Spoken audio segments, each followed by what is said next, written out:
พี่มาสักคนโอ้ยเมียมาเพื่อเห่าแล้ว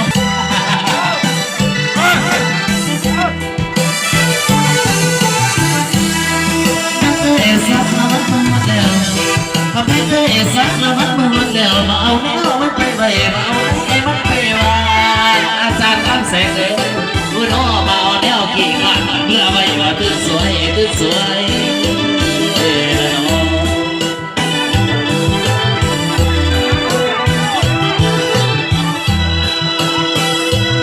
คนผู้ชอบจะน้องคนผู้งามจะน้องอาจจะยุ่งแค่ให้มาสาน้องลา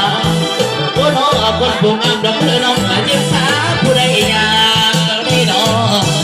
ผู้น้องคนที่ไหลจับมาได้คนที่ไหลจับมาได้ละยิ้มสาคนที่มานั่นแหละ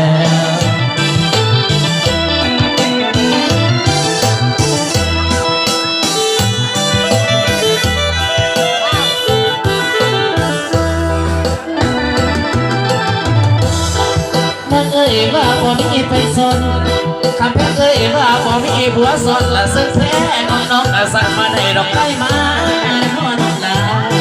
ผู้น้องหรือว่าลูกลองรักหรือว่าหลานน้องดื้อละแม่เจ้าจะกลายเป็นบ่น้อง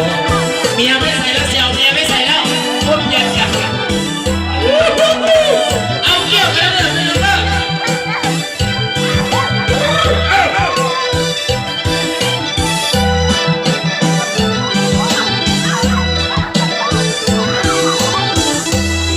หลับละมุนกำลังซ้อมไปเก็บเอาไว้อยู่ในแดนดุมรอกำลังสบายทั้งบอกกำลังจะนอนเจ้าไปก็ให้ขึ้นมาฟ้อนเสื้อแถวอ่อนและเสื้อทอนสารวันเปียลงก็สารวันเปียลงก็สารวันเปียลงละเหมือนหงเล่นในน้ำเปียให้งามก็ให้ต่ำจังดินผู้ใดบ่เตี้ยละของเมียเล่าสีจอยผู้ใดบ่เตี้ยละของหัวเล่าสีลอย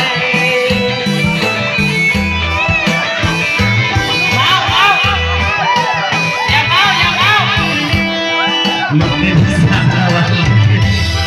ลูกเล่นสารวันลูกเล่นแล้วก็มาเส้นก้อนละเส้นแท้เส้นโลเอามาวัดน้ำกันสารวันเด้อละดา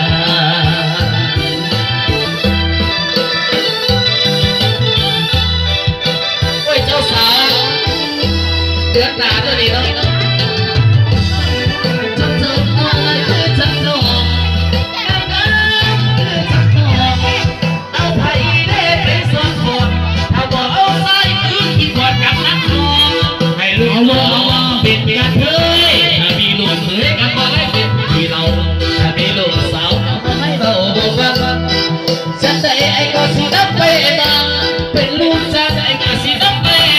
เราสิไปพูดเบียดให้เจ้าคนละสิไปก็อวดให้เจ้า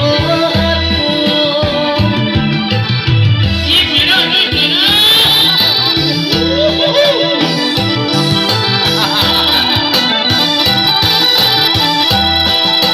เช้านี่ละขับหน้าหอดเอียเห็นดา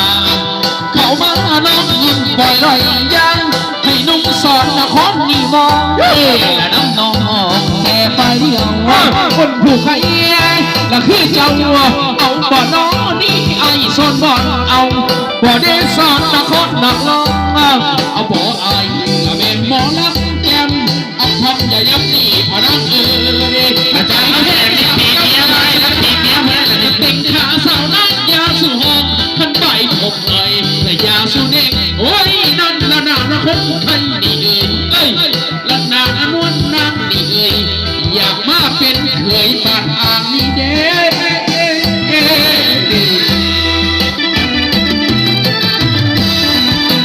ยิ้มไปเลยแม่อยู่หัวแม่พูดอยู่หัวนี่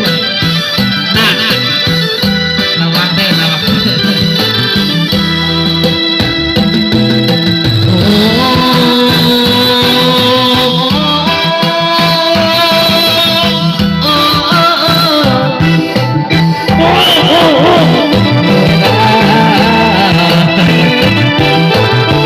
อนคนอื่นดูเอ้ามาด้วยเจ้าคนนี้สำคัญสหันยาสาน้ำแกงพี่น้องโอ้น้องไอ้เสื้อไก่กุ้งใส่ผู้เสื้อไก่กุ้งสหันสักแกงก็เป็นแล้วก็เป็นแต่แล้วอย่าจะวนแห